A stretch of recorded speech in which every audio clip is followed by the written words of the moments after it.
Bom, pessoal, vamos dar início ao nosso curso de análise estrutural e vamos começar falando sobre o professor.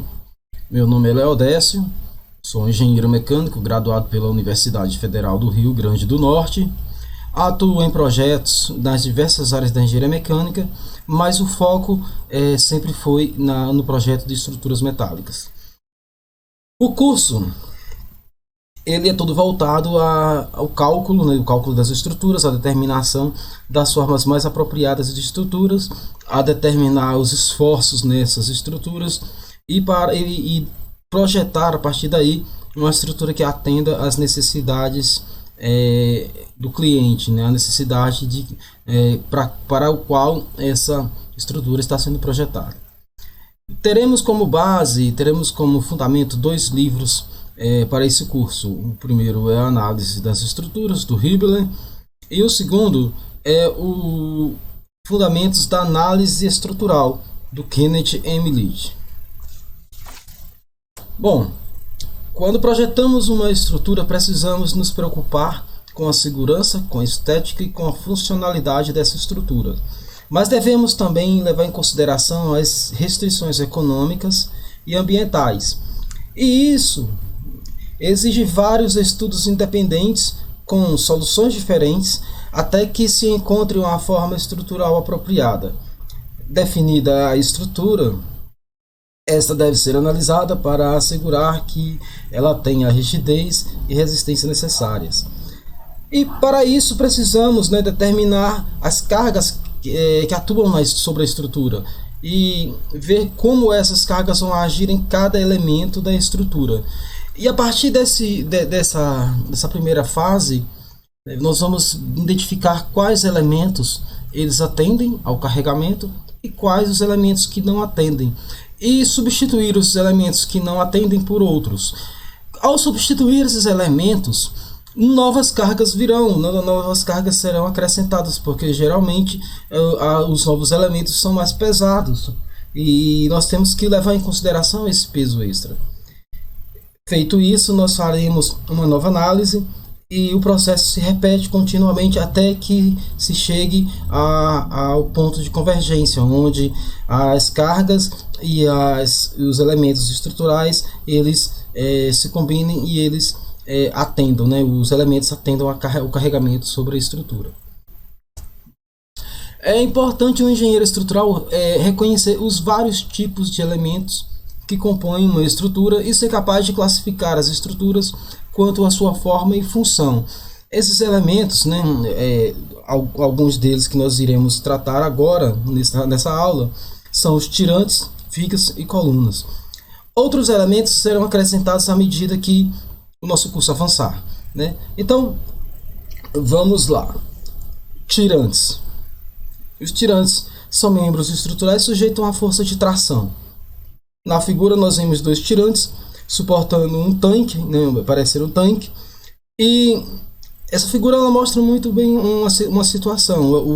O tanque tem uma carga W, cada tirante vai ter metade dessa carga e essa carga é transferida à viga. Então aqui nós já teríamos uma situação a estudar, por exemplo, que viga seria essa para suportar toda essa carga, ok? Devido à natureza dessa carga, esses elementos são bastante finos. Então os tirantes eles não são para cargas de compressão, eles são finos, eles são esbeltos, geralmente eles são longos, e usamos para tirantes perfis de barra redonda, cantoneiras, perfis U e perfis I. Algumas vezes também outros tipos de perfis, que é o resultado da união de outros perfis, ok? As vigas, elas normalmente são membros horizontais, retos e sustentam cargas verticais, na maioria dos casos, com bastante frequência, elas são classificadas de acordo com a maneira pela qual são suportadas. Então temos aqui na figurinha ao lado uma viga com apoio simples. Observamos por essa viga, os apoios dela não tem muita restrição, né, temos os apoios simples, ela é simplesmente apoiada, e o cálculo dessa estrutura, né, dessa viga é bem simples. A segunda viga, né, a segunda forma de classificar a viga é uma viga em balanço. Ela se caracteriza por ter um lado fixo, um lado um apoio fixo e o outro lado sem apoio. Temos também uma viga, a viga com dois apoios fixos, né? Ambos os apoios são de engastamento, e isso é uma complicação na hora de calcular essas vigas. E temos uma viga contínua, e observe que a viga contínua é uma viga com mais de dois apoios. Nessa figurinha nós temos 3 apoios, mas ela poderá ter 4 ou 5 apoios ou mais apoios, ok? Como projetamos as vigas? Para que tipo de cargas as vigas são projetadas? São projetadas para cargas de momento fletor. As vigas são projetadas para suportar momento fletor. Em alguns casos, onde a carga sobre a viga é muito elevada e a viga é curta, uma outra carga também deve ser levada em consideração, que é o esforço cortante sobre a viga. Então, esses dois esforços, basicamente são os esforços que nós vamos trabalhar para dimensionar a viga, ok? Diferentemente das vigas, que são elementos horizontais, as colunas são elementos verticais. E elas suportam cargas compressivas axiais. Usamos para a coluna tubos redondos, tubos retangulares, perfis H, usamos também tubos quadrados, né? E diversos outros tipos de perfis podem ser utilizados. Usamos também, por exemplo, 2 perfis I unidos para formar uma nova geometria para o pilar, 2 perfis H, e as formas geométricas dessas estruturas, elas são bem variadas. Ocasionalmente, as colunas são sujeitas tanto a uma carga axial quanto ao momento fletor, né? E nós vemos aqui na figurinha exatamente isso. Olha só, temos uma carga axial e temos a carga axial que faz com que esse elemento dê uma defletida, tanto nesse caso como nesse outro.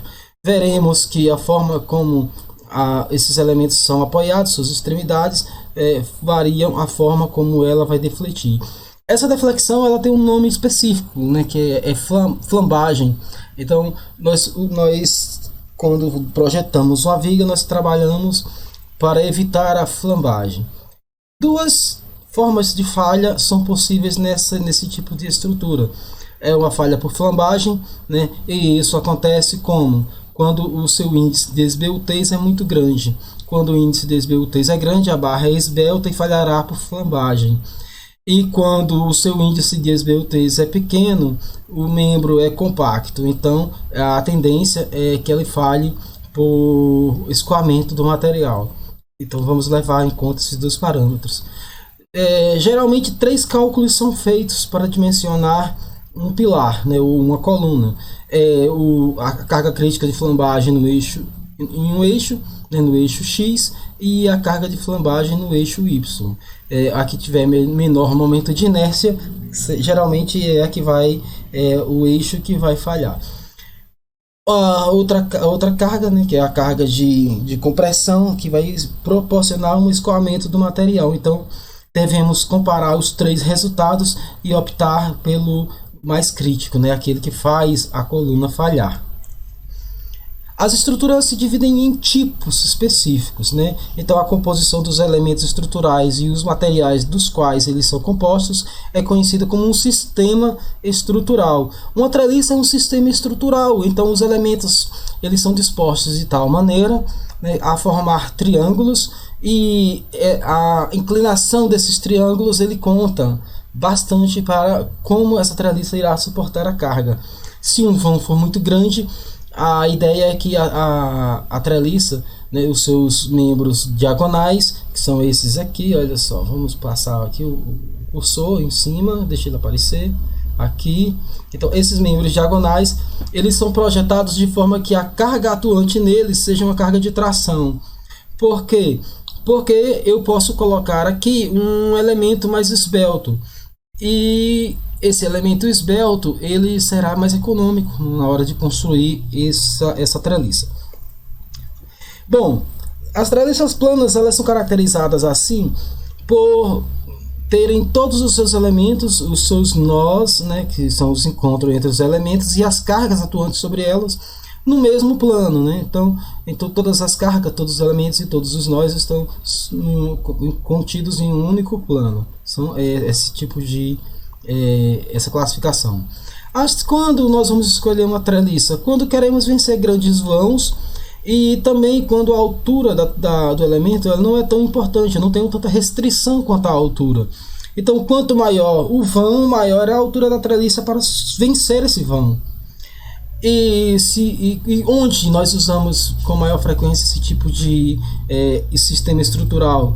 Em pontes, em coberturas, em grandes coberturas, onde temos grandes vãos, né, onde precisamos colocar, precisamos de um vão mais longo, né, um vão maior, e aí um perfil normal, um perfil laminado, um outro perfil, ele ficaria muito caro, o preço ficaria muito alto, o custo muito elevado. Então optamos pelas treliças que vencem o vão com maior facilidade e proporcionam uma economia considerável. Bom, outro tipo de estrutura são os cabos, né? Sistema estrutural, desculpa, são os cabos e os arcos. Os cabos, eles são elementos delgados, os cabos eles são feitos com fios de aço de alta resistência, que chegam até ter resistência à tração de até 1,86 gigapascal. Então esses fios de aço são trançados formando um cabo mais forte, mais rígido, né? Eles são flexíveis, o que garante que eles não suportam cargas de flexão nem de compressão, mas tem uma alta resistência à tração. Então eles são muito usados quando queremos vencer grandes vãos, e eles suportam muito bem as grandes cargas dos grandes vãos para os quais eles são utilizados. Exemplos de aplicação são pontes, né? As pontes pênseis, temos um cabo principal que ele forma exatamente um arco, né? E depois outros cabos são pendurados nele, como mostramos aqui, né? Então outros cabos são ligados a ele para segurar a ponte. Outra forma de utilização desses cabos em pontes são em pontes estaiadas. Torres muito altas também utilizam cabos de aço para o estaiamento, né, para evitar com que essa torre caia. Acaba sendo uma estrutura mais barata do que construir uma torre autoportante, uma torre que segure a si mesma. Já os arcos, eles funcionam de forma contrária. Os arcos, eles são ótimos elementos e eles trabalham sob compressão. E os arcos devem ser projetados para, de certa forma, que a resultante das forças que atuam neles, né, passem pelo seu centroide em cada seção transversal desse arco. Os detalhes principais, né, desse arco é o seguinte: quando o arco encontra o seu apoio, ele divide a carga em dois sentidos, um sentido horizontal e um no sentido vertical. Nós chamamos esses carregamentos, né, esses componentes de força, de empuxo. Então, se o ponto de encontro do arco ele tiver uma parede de rocha natural, né, ele pode ser ancorado nessa parede, faz uma base para ele e ele fica seguro. Quando não existe essa barreira natural, essa parede de rocha natural, um encontro deve ser construído, né? Geralmente não, geralmente, e em todos os casos, né, podemos falar assim, é um encontro feito com concreto. Então faz-se um encontro de forma que as cargas sejam suportadas por essa estrutura construída.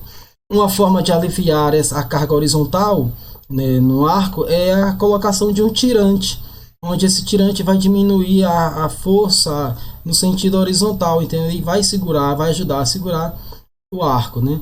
Uma outra forma também é de construir estacas, né? Estacas que têm uma certa inclinação, onde essa inclinação ajuda ao encontro segurar as cargas horizontais geradas pelo arco. Certo? Vamos à frente. outro tipo de conjunto, né, de estrutura são os pórticos. Então esses pórticos eles podem ser construídos como na figura A e também como na figura B. Na figura A temos um pórtico de aço estrutural. Esse pórtico é caracterizado por cantos, né, com ligações fixas e ligações rígidas. Essas ligações rígidas, o que caracteriza essas ligações rígidas? Elas impedem que o ângulo entre a viga e o pilar se altere quando uma carga for aplicada, uma carga lateral for aplicada. Que tipo de carga lateral? Carga de vento, por exemplo. Então, se uma carga lateral é aplicada, como esse ângulo não varia, a estrutura tende a ficar parada. Observem aqui que temos um apoio em pino, né? Esse apoio em pino ele impede o movimento vertical e horizontal, mas ele permite uma rotação, né, em torno do seu eixo. Uma rotação que pode ser no sentido horário ou anti-horário. Se aplicamos uma carga nesse sentido, a rotação tende a ser horária, mas, né, esse tipo de estrutura é enrijecida. Aqui nós temos o detalhe do enrijecimento, e isso impede que esse ângulo varie, certo? Essa outra estrutura é uma viga, né, uma viga virindel, e ela também é enrijecida. Olha só o detalhe do enrijecimento dos cantos. E ela é enrijecida em todos os cantos, né? Isso impede com que com a aplicação da carga lateral, né, com a carga horizontal, ela deforme, né? Ela deforme nesse sentido, lateralmente. Então, são elementos que suportam, né, que suportam as cargas de vento, as cargas laterais. Outras estruturas são cascas finas, né, elementos de superfícies curvos. E vamos aqui nas nossas figurinhas. As figurinhas são mais interessantes da gente conversar, né? Olha só, nós temos aqui na figura A duas imagens, né, dois desenhos, no lado esquerdo e no lado direito. E esses dois desenhos eles mostram a influência das bordas na curvatura das placas. As placas finas, né, as cascas finas, elas são caracterizadas por serem superfícies, né, que são feitas de material onde a espessura desse material ela é muito menor do que as outras dimensões, né, a dimensão lateral e a dimensão frontal. Então, essa espessura ela é muito menor comparada com as outras dimensões da casca, ou da superfície, né? Então, como eu tenho aqui dois apoios, né, um em cada lado, né, um em cada borda, né, uma borda de um lado, na outra borda, tem duas bordas apoiadas, a deflexão dessa estrutura é em um único sentido. Do lado direito eu tenho um apoio em cada borda, então todas as bordas estão apoiadas, então a deflexão ela acontece em dois sentidos. A figura B eu tenho um sistema laje-viga, né, e a figura C mostra como essas lajes-vigas são feitas. Quando a viga é de concreto e a laje também é de concreto, elas formam uma única peça, uma única estrutura, né? Aqui temos uma viga de aço, temos uma laje de concreto, e o que segura as duas, o que une as duas é um conector de cisalhamento. Uma outra estrutura, né, são as de chapa dobrada, né? Um teto de placa dobrada. Então temos essas placas finas e deixa eu achar o cursor, tá aqui. Temos uma placa fina e ela obedece essa geometria, né? Então é um outro tipo de estrutura também. As aplicações mais gerais das cascas finas nós vemos nessa outra figura. Então temos aqui, olha só, temos na figura A, né, temos uma cúpula esférica apoiada continuamente. Observem que o apoio dela é constante, ela vai durante toda a sua circunferência. Na figura B temos apoios próximos. Então eu tenho uma cúpula esférica, né? Eu tenho uma cúpula e eu tenho apoios espaçados. Na figura C eu tenho um paraboloide hiperbólico e eu tenho vigas de borda, vigas que suportam as bordas dessa estrutura. Observem aqui como que é a deformação, a deflexão dessas placas aqui. Essa estrutura, esse tipo de estrutura, né, o paraboloide hiperbólico, ela é muito usada, entendeu? Temos aqui também uma cúpula onde eu tenho 4 apoios distantes, né? Então tenho nas extremidades 4 apoios segurando toda a extremidade. Esses apoios, lógico, eles são atirantados para não ter deslocamento. Um outro tipo de cúpula, né, é essa aqui, onde eu tenho um anel de compressão no centro, né, porque eu tenho uma abertura aqui, e um anel de tração. Então essas cargas, elas se distribuem por compressão nesse anel e por tração nesse outro. E tenho uma casca cilíndrica nessa outra situação. Um detalhe aqui, né, que eu já ia esquecendo de falar, é que as cargas, elas formam como se fosse uma membrana, então tem uma tensão na membrana, elas se distribuem uniformemente por essa membrana. Uma outra forma de utilizar esse conceito de casca fina é para edifícios altos, né, edifícios que têm uma necessidade especial de uma estrutura diferente para segurar o prédio, para canalizar as cargas para o solo. A estrutura mais famosa que nós temos é do Capital Gate, né, esse prédio aqui, que é mais conhecido como a Torre Inclinada de Abu Dhabi. E ela precisa desse esqueleto externo, dessa casca externa, que vai canalizar todo o peso do edifício para as fundações. Observe que nós temos uma malha de aço, né, e essa malha de aço se comporta como uma casca fina. Ela acaba sendo muito mais barata de se fazer e é extremamente forte, e ela segura toda a estrutura com muita força. Temos aqui um detalhe mais próximo dessa estrutura e temos mostrando aqui ela ainda sendo antes do revestimento de vidro. Ok? Esse tipo de estrutura, nesse tipo de casca, né, de estrutura externa, é chamada de diagrid. Ela é uma estrutura externa para prédios, né, prédios que têm geometrias diferentes, né, tem uma estrutura que precisa de uma força a mais, de um reforço maior. Bom, agora nós tivemos alguns elementos e vamos montar esses elementos para formar uma estrutura estável. Né? Então vamos lá. Para ilustrar como o projetista combina os elementos estruturais básicos em um sistema estrutural estável, discutiremos em detalhes o comportamento de uma estrutura simples, considerando a estrutura de um andar tipo caixa, como mostrado na figura A, e essa construção está representando um pequeno estabelecimento de armazenagem. Consiste em pórticos de aço estrutural cobertos com painéis leves de metal corrugado. Para simplificar, né, por simplicidade, ignoramos janelas, portas e outros detalhes arquitetônicos. Então vamos à nossa figura A, a primeira delas. Na figura A, nós temos aqui um andar, né, tipo caixa, e temos aqui um pórtico no início de um lado, um pórtico de outro, e temos o sentido da aplicação do telhado. Vamos trazer esse pórtico na figura B. Aqui na figura B temos o pórtico metálico e ele está contraventado, ou seja, ele está aqui enrijecido. Temos aqui o detalhe do encontro da viga com o pilar, né, em duas vistas diferentes.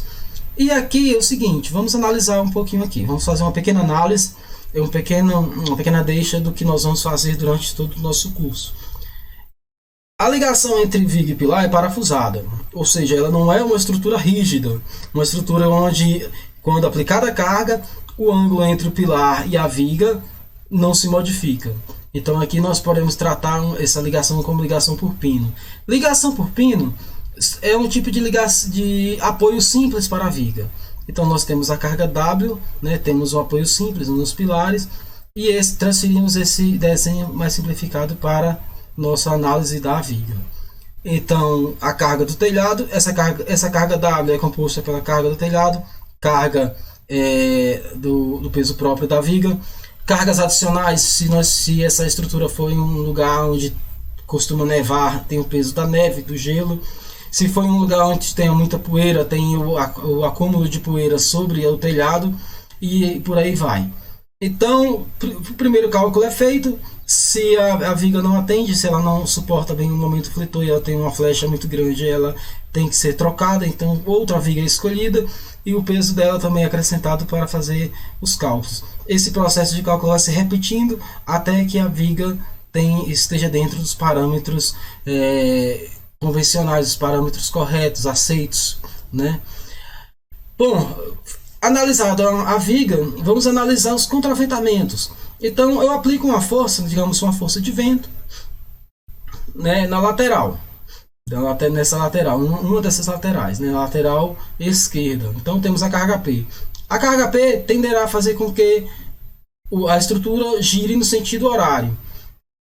Como o tirante, né, como o contraventamento, ele é feito de um material delgado que não suporta cargas de compressão. Esse tirante DB, ele vai flexionar e não vai oferecer resistência nenhuma. O tirante ABC, pelo contrário, ele vai impedir com que a estrutura rotacione, né? A intenção, né, a função desse elemento é impedir com que essa estrutura se deforme, rotacione. Pegando essa carga e transferindo para o lado oposto, né, digamos que a carga agora seja aplicada no lado oposto, o contrário acontecerá. O tirante DB irá tracionar e irá segurar a estrutura, enquanto o tirante AC irá flexionar.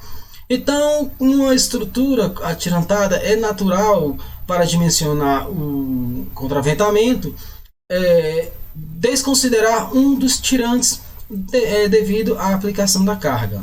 Ok? E levando em consideração a aplicação da carga. Bom, essa aula é uma aula introdutória, uma aula para sentir como é que vamos seguir o nosso curso, né? Como será feita a análise em cada tipo de estrutura.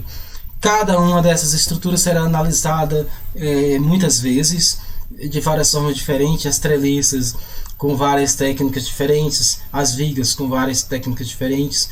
Veremos que os pórticos, o último módulo desse curso nós trataremos de pórtico e iremos dimensionar um pórtico através de matriz e rigidez. Os 3 últimos módulos, na verdade, nós usaremos matriz de rigidez, uma para a treliça, outra para o caso de vigas e a outra para o caso de pórticos, ok?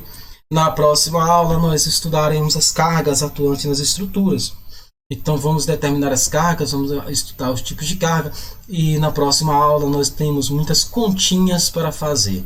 Então pessoal, muito obrigado, até a próxima aula e estudem bem, estudem bastante, peguem os livros e dá uma olhada, estuda o primeiro capítulo de cada um desses livros, ok? Muito obrigado e até a próxima.